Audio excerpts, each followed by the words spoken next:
The start of the new year for colleges, and that means sorority and fraternity rush is in full swing at many schools. Greek life has been around for more than 200 years, but sororities in 2025 are far more complex and competitive than they were just a few years ago. Karen Waugh brings us to the South for a deep dive into the business sorority rush has become.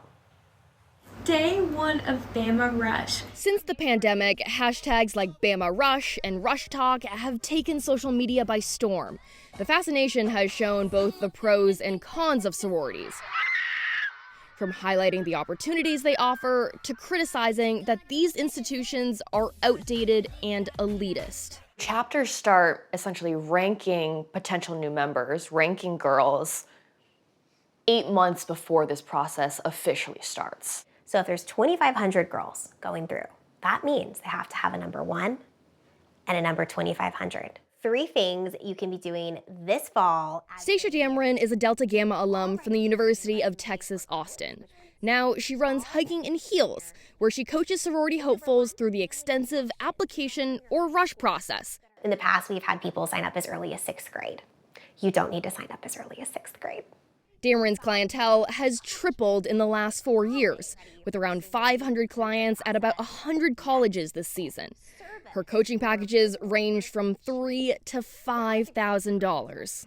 What makes that price tag worth it? Parents want to invest in resources to support their children, whether that is a tennis coach or SAT prep.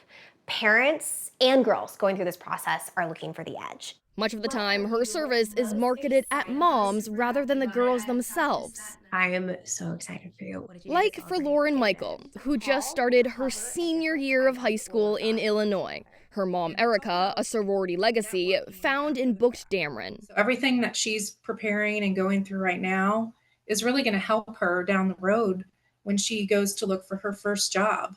On the other side of the spectrum, Lauren Baker at UT Austin is brand new to Greek life.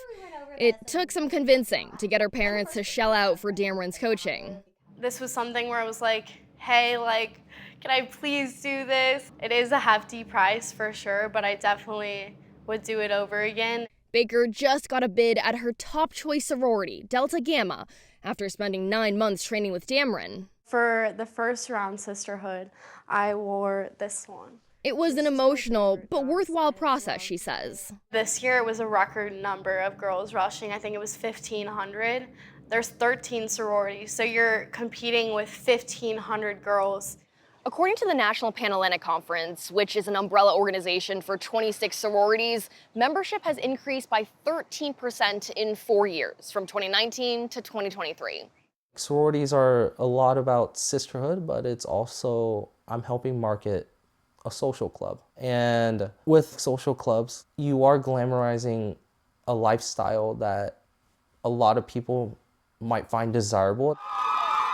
Up in Dallas, Hisu Yang makes a full-time living solely shooting sorority videos across the country. Welcome to our set. In a year, he can have up to 12 clients, some of which pay $30,000 to keep him on retainer. There is an arms race for having the best videos on campus.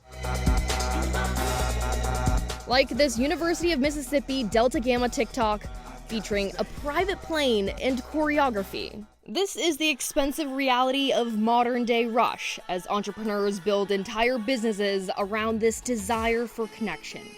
For CBS Saturday Morning, Karen Waugh, Austin. I saw my pie-fies in there. Look, I remember spending money on outfits. I remember worrying about this for a month. I can't even imagine spending that money before you're going to spend money when you're in the sorority. Yeah, this is kind of out. Wow. This is, it's different at HBCUs. The sorority rush, even fraternity rush situations, very different. And more service-oriented than social far more club. service-oriented, Yeah. but also much more secretive. And so that kind of being out there like that wouldn't necessarily be the way that we go.